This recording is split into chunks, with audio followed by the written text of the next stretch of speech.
Vinny Shoreman, thank you so much for coming on my podcast today. Thanks very much. No, it's going to be interesting for me because, who was not interested in what's gone on before you, you know? So now, before we sort of delve into the past, how did we get here? So how did you end up becoming a mind coach and a commentator? I've been involved in Thai boxing since I was 15 years of age. I got into it because I wanted to jump in the air and kick things, people, generally be like a heroic Jackie Chan type of stuff. I was brought up on martial arts, basically. And can I just was that pretty unusual? Because I imagine a lot of lads in that time probably would have played football. So what was it about martial arts that I was rubbish at football. were you just rubbish? Awful. Yeah. I remember there was a story where I lived in Longsight in Manchester, and remember there was a squad, like a squad of, the rubbish kids, got to be in the team, in the squad. And I remember this one particular time where I was going to play in a school match, and Peter Chan, I'll never forget him, got picked instead of me and scored. Yeah, because I didn't have garters for my socks, and my socks used to fall down. And the teacher, anyway, I don't know why I went on to that. But yeah, so basically I was rubbish at football, so never into sports, anything like that. And then I just enjoyed boxing. I liked boxing from a young age for some reason. Wasn't violent or violent-minded. And then just got into Thai boxing, and the progression from being not really a fighter, being more good at talking about it became a commentary. So here I am. And today we're going to have a look into your family tree. Yeah. What do you know about your family tree? I know that my granddad was boxed in the army, I think. I know that he might have turned professional. My dad used to dabble in boxing, mainly boxing my mum, really, because he wasn't a very pleasant man. My mum's dad was in the army. He was Welsh, I believe, in mould. Not much. But I come from a turbulent life, to be honest. It was a lot of alcohol, a lot of abuse, violent abuse towards my mum. My mum's mum was violent towards her and her sisters. Not too sure about what she did with her brothers, but they weren't. It was turbulent, to say the least. I know a lot of people come to you for advice and for guidance. Yeah. And you've helped me out. That's how I know that. More than a pleasure. Yeah. So I was struggling a bit driving on motorways. I have anxiety, and I came to see you, and you very kindly helped me. But thinking about your upbringing, where have you gone to get guidance or help? Like when you were growing up, who was that person that was there for you? I don't know, if I'm truthfully honest. Probably no one, if I'm honest. Yeah. Not really. My mum was always, don't be so soft, don't be so stupid, get on with it. That was the narrative of post-war children, wasn't it? They was all the same. Generational trauma, as they call it. So not really anyone. Just people that I ended up being friends with. But there's been many people around me, but as an adult, as a guidance from people, not many. Maybe Thai boxing coach, Master Sken, who trained us, who's from Thailand, and he had very good values and instilled discipline, what I didn't have. My mum was a very loving person, but advice, mum, everything was don't be soft, don't be so stupid, get on with it, don't be so mad. There was never... It was always very black and white instead of grey. But yeah, not really anyone, to be honest. Well, we're going to start looking into your family tree, and we're going to start with the Shoreman line. So I know you've already mentioned that you were not a person that was involved in sports much growing up. Well, I can tell you that the sport gene is very strong in the Shoreman line. Really? Very strong. So your granddad was a boxer. And I've got a couple of little newspaper articles. Oh, no way. That I'm going to show you. So your granddad, who was William Alfred Shoreman, and he was born in 1887. Okay, so this is from 1909. And this is you'll see a reference to a W. Shoreman. That's right. Your granddad. In Longsight as well. So if you can read it out for me, Vin. There were some spirited bouts last night at the City Atlantic Club. S. Gates, Longsight beat W. Shoreman of Manchester by knocking them out in the first round. Yeah, that goes for my winning record. Is the only one where he won? Started off in a cheery mode instead of him getting chinned. So this was a bit later. So the one you saw before was in November. This is what's happening in December, and he's just on the bottom line. According to local newspapers, Vinny's granddad William, who was representing Collyhurst in Manchester, had 2 fights, losing his first by knockout and winning his second against a J. Stopford of Gorton in the 4th round. By the time William was boxing, the sport had become more professionalised, with boxers following the Queensberry rules. This meant that the days of boxing matches descending into wrestling brawls were no longer allowed, and instead each fight consisted of 3-minute rounds. The fighters had to wear gloves, and there was a 10-second count after every knockdown. Yeah, my mum was from Collyhurst. Collyhurst and Newton Heath, I believe. But yeah, I mean, what springs to mind in my head is if you got stopped in a fight and then fighting a month later after being stopped. I mean, that's unheard of now. So obviously, the time's different. At this time, at the beginning of the 20th century, this is when a lot of the boxing clubs are emerging, because Manchester in the 19th century, the end of the 19th century, has a real problem with youth gangs and crime. So at the beginning of the 20th century, we see a lot of things like the Scouts being formed and boxing clubs being formed in Manchester to sort of channel, I think, the lads' energy. It would get channeled somewhere else eventually, because obviously in 1914, World War I happens, and then all these young lads then go off to fight. Vinny's granddad William was not the only sportsman in the family. His dad played cricket, and his uncle Fred was a distance runner for the North Manchester Harriers. He was captain of the team, and he won the 10-mile club championship a remarkable 7 times in 10 years, coming second only once. By 1905, Fred had left Manchester and moved to New Mills, where he would go on to become the secretary of the New Mills and Newton Cricket and Athletic Club, and also an athletics judge. That's mad, that. Obviously, I'm not going to know because I don't do your job, but that's crazy, man. That's really crazy. So they were all... You didn't pass me that on. You didn't pass me that on. I can't drive 10 miles in that anyway, you know what I mean? But that's mad, that. Like in The reason I know that was because I did a newspaper search of the name Shoreman in Manchester, and there was a couple of hundred Shoremans in Manchester. And what was interesting for me as a historian and genealogist was that they didn't do anything wrong. So normally when I do a newspaper search, Vinny, and people come up, it's normally because they're criminals or they've done a crime or they've done something bad. No, when I looked into the Shoremans, they didn't do anything wrong. They were just coming up time and time again for sport. No way. For cricket, for football, for running. They would just seem to be a real sort of sporty family. So when you said, I'm not very good at sport, I thought, well, clearly that's not in your DNA. Because if we go back, you've got quite a few sportsmen in your genes. There's, I don't know whether it's lack of encouragement that I weren't good at sport. I think it was more of a belief system.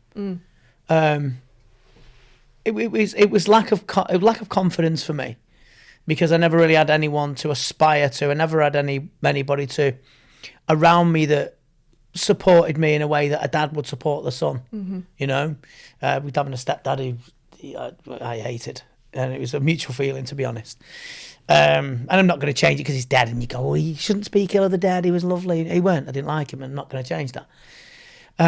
However, I mean, I have a compulsion to train, and I don't know what it is. It's like I have to train. It's just in me. So I guess maybe that's. Do you think that's a discipline thing? Because I think it's funny that you've obviously gone into boxing. Yeah. I know you have a boxing brain, right? Yeah. So I know that you study fights and you know boxing in and out. And yet, like we said, your dad boxed and your granddad boxed. So do you think maybe somehow that's how you ended up boxing? It's strange because I remember watching boxing. I was about 13. I started boxing when I was 13. because I lived in Knutsford, there was no boxing club, so we went to Sale West, where Ricky Hatton was from. And I remember watching fights, and I just knew what was going to happen. And it's almost like, that's going to happen, this is going to happen. And with fights and watching them, especially being a commentator, and obviously because of experience, you say, is this kid's going to get caught? You just have an eye for it. I don't know what it is. I don't know why. You don't know how. I just seem to have an understanding for it, which, I'm obsessed with it. It's funny, I was saying on the way here when I was watching Russian boxing, and maybe it can that be in your DNA? It's crazy. So the first record that I've actually found your dad on was the 1939 register, and that was taken just prior to World War II. Mm-hmm. And your dad is on that record, and at the time they're living at 116 Smedley Road. Now, also in the house, just before the war, we have got his dad, William, we've got his mum, Emma, and we've also got your dad's brother, a guy called Fred. Yeah, Fred. Your Uncle Fred, yeah. Missing from the house at the time was Vinny's dad's other brother, William. However, I did manage to find a newspaper article relating to an incident that had been written some years later. William was driving his truck when he tried to overtake another lorry. While doing the manoeuvre, he saw a dog, which he swerved to miss and then hit a lamppost. He was lucky to survive the mangled wreck. Does that sound like a Shoreman? 100%. That's what I'd do. Yeah, doing that? Listen, you know what I'm like with dogs. Yeah, I'd have done the same. 100%. I can imagine that's what you'd do. William's birth certificate reveals that he was born on the 28th of June 1920. He was 8 years older than Vinny's dad. The record also shows that Vinny's granddad, William, was a private in the West Riding Regiment during World War I. Vinny's granddad was born in 1887, and the first record that I can find him on is the 1891 census. And I've actually got him on the first census record. So the census is obviously taken every 10 years. So the first census we can find him on is the 1891 English census. And the whole family are living on Abel Street, and they're living at 50 Abel Street, which is in Manchester in Harper Hay. Mm-hmm. Not far from the Dog's Home, if you know the Dog's Home. So I don't know if you can make them out. They're just at the top there, Vin. William, Margaret, William again, and Benjamin. My son's called Benjamin. So all three lads enter World War One. Right. And they all survive. Okay. I think it's probably fair to say that Ben had the most action during World War One. Right. And we know that because we do have his war records. Unfortunately, we've not got them for your granddad. I've got a couple of records, so I know what battalions are in. And also for your granddad's other brother, we haven't got them for him either, but we do have them for Ben. Benjamin, Shoreman B, Private, Manchester Regiment, volunteering in January 1915, proceeded overseas 4 months later. Benjamin Shoreman signed up to join the war effort in January of 1915. He was posted to the 2nd Battalion of the Manchester Regiment, and 4 months after signing up, he was on a boat heading to France and Flanders. Ben was involved in some of the most important and bloodiest battles during World War I, including the Battle of Loos and the Somme. During November of 1916, while on the front line, he was injured and sent back to Britain to recover. Following 3 months in a military hospital, he was posted to the Scottish Rifles, where he would play his part in the battles of Ypres, Bullecourt and Cambrai. He was eventually demobilised in February of 1919. I'm sure you can count how many battles he was involved in. Crazy. And some of the biggest battles, I suppose, that were in World War One. That, you know, when you think of World War One, and he was at them all. So he survives the war. Now, we know from his records, comes out of the war in 1919, he's ill. And we know that because his brother is actually writing to try and get his regiment number. Right. Now, I'm presuming that is because it might be to do with like a pension or some sort of insurance payout, but we know that he's ill. In 1927, he succumbs to TB. Okay. And his brother and his widow are trying everything they can to try and get this regiment number. His brother being what, Charles? Charles, yeah, because what happens is when he gets injured in the Somme, he's in the Manchester regiment, but when he actually goes back in again, he's in a different regiment, and it's the 2nd regiment number that they're desperately trying to get hold of before he dies. And he's in a sanatorium, which is normally for people who are recovering or struggling with TB. Right. Do you know why he's called Ben? Because sounds really... I've never told anybody... No one knows this at all. But on my foot, he's like, oh, you know, you got veins on the bottom of your foot, and it's spelt Ben. And I don't know why, right? But I just wanted to call him Ben. I called my son Ben. That's why. It's literally why. That is the best reason I've ever I just heard. seen it and went Ben and then that's the reason why it was called Ben. Right. I love that, Vinny. Spooky, that, isn't it? Yeah. So your grandmother was called Emma, and I've actually got their marriage certificate if you want to see it. Yep. So Emma was my dad's mum. Yeah. Okay. But if you look next to her name, you'll notice. Widow. So when he marries her, she's actually a widow. Really? Emma Smith married Vinny's granddad, William Albert Shoreman, on the 25th of October 1919 at the Albert Memorial Church in Collyhurst. This was not her first wedding at this church. Some 7 years earlier, she'd married a labourer named Albert Johnson. The couple went on to have 2 children, Samuel and Albert Jr. When war broke out in 1914, Albert signed up to join the Manchester Regiment. While serving with the Manchesters, he was killed in action on the 5th of January 1918. The marriage certificate for Vinny's grandparents, Emma Smith and William Albert Shoreman, reveals that William's dad, Vinny's great-granddad, was also called William Albert and was a labourer. William Albert Sr. had a few jobs during his lifetime. He was a cart driver, a builder, and also worked on the floor of a publishing house. Well, I heard somewhere, because I talked to my brother this morning because he knew he was coming on, and he said he was a rag and bone man. Quite possibly. So that cart driver. Yeah. Quite possibly. A rag and bone man. But it seems, as I say, it seems he had quite itchy feet. So he did quite a few different professions during his lifetime. Yeah, I can relate to that. Can you? Yeah. Why can you relate? I've done to all that? sorts. I've been a labourer, I've been a chef, I've worked, loads of different stuff. I've had loads of different jobs. I've never really settled until I started doing hypnotherapy and being a mind coach and that. And these are the 2 things. But I did all sorts, yeah. Always have. And is that just the fact of you've always worked hard? Because when I look into your family tree, you are from working class, grafters, people that worked hard the whole lives to put food on the table, to care for the kids. All the kids seem to do all right for themselves. I've got a penchant for hard work, I think. I believe that you should work and you keep yourself in shape and healthy because your kids don't ask to come into the world. I think you sign an unwritten agreement with life, I believe, with God or whatever, to be able to be around for your kids as long as you can, as long as you possibly can. I think it's a duty as a parent to keep yourself healthy, not just provide from what you do, but it's just to keep yourself healthy. I think that's extremely important to me. Well, I researched your family tree, the Shoreman line, and I went back to 1766, and I can honestly tell you that if we cut you, the medlock will just flow out of you. You are Manchester on the Shoreman line, through and through, right back to Not wrong with that. To the 18th century. Right. Did you think that? Did you think? Yeah, I've spoke to you briefly before about it. Yeah. Everything that they've ever been mentioned, the Shoremans have always been echoes back to Manchester. So, yeah, I can understand that. Are you proud of your Manchester route? 100%. I remember being at school. It's weird how these things sort of throw up things for you. I remember being at school and being fascinated by the Industrial Revolution.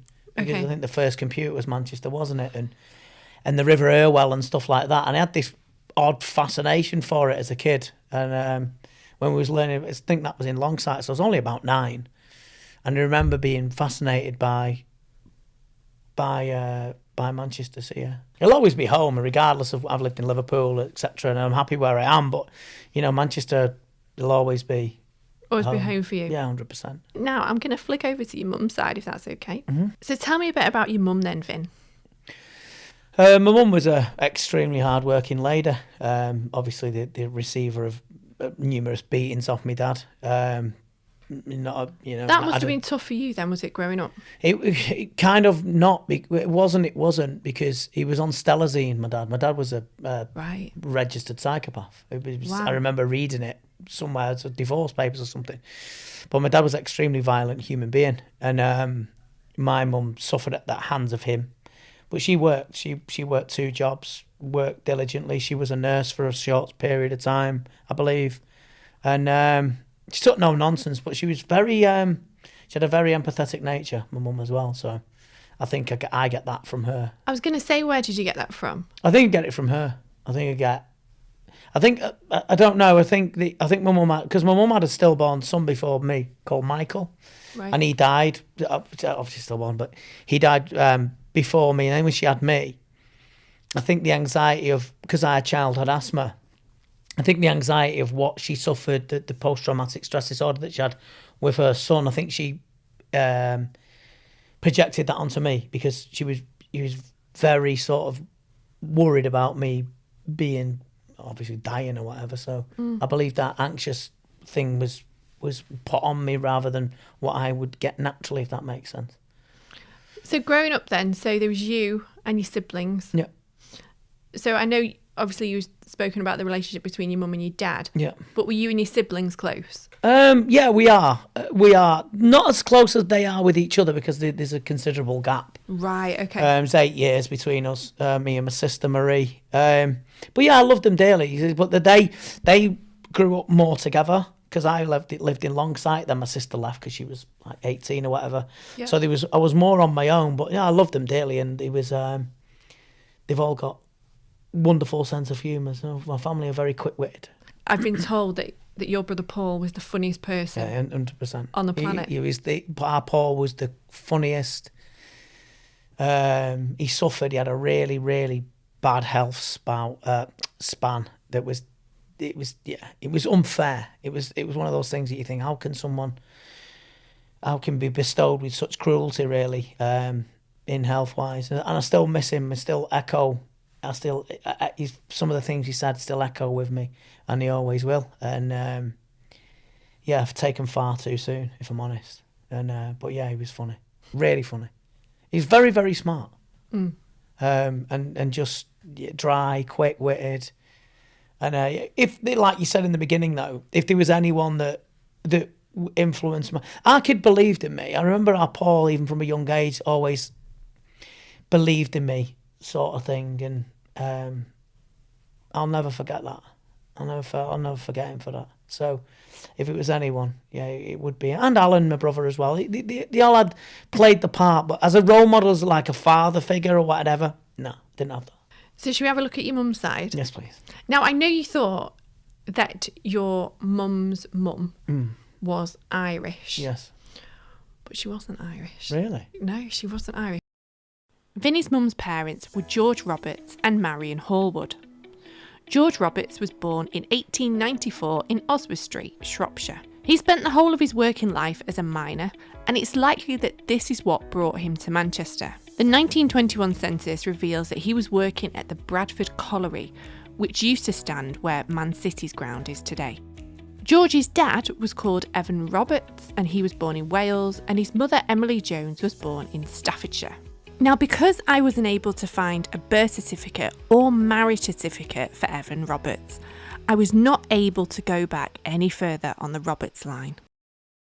So do those names ring a bell? Do Florence and George ring a bell? Yeah, I know his name was George Roberts, and I know her name was Florence, but I didn't know it was Hallwood. Florence was born in 1899 in Manchester. She marries George on the 4th of August 1919, so just after the war. Her dad is called Daniel, and her mum is Mary Wynne. Daniel Hallwood was born in 1869 in Manchester. He was employed as a slate labourer, and before that he worked as a dyer. Daniel and his wife Mary Wynne had 11 children, with 4 sadly dying before they reached adulthood. The 1891 census shows the couple not long after their marriage living in a back-to-back on Coates Street in Ancoats. By this time, back-to-backs could no longer be built in Manchester, They were outlawed in the mid-19th century because they were deemed to be a threat to human health due to a lack of adequate ventilation, therefore leading to the spread of disease. Daniel Hallwood's parents, Frederick Hill Hallwood and Letitia Meredith, moved to Manchester from Liverpool sometime in the early 1860s. Frederick marries his wife, Letitia Meredith, in Liverpool, and I've got a copy of their marriage, if you'd like to see it, their marriage certificate. Frederick Hallwood married Letitia Meredith on the 25th of June 1854 at the parish church in Liverpool. At the time of their marriage, Frederick and Letitia were both living on Gower Street. Frederick was employed as a woodcarver and his dad James was a watchmaker.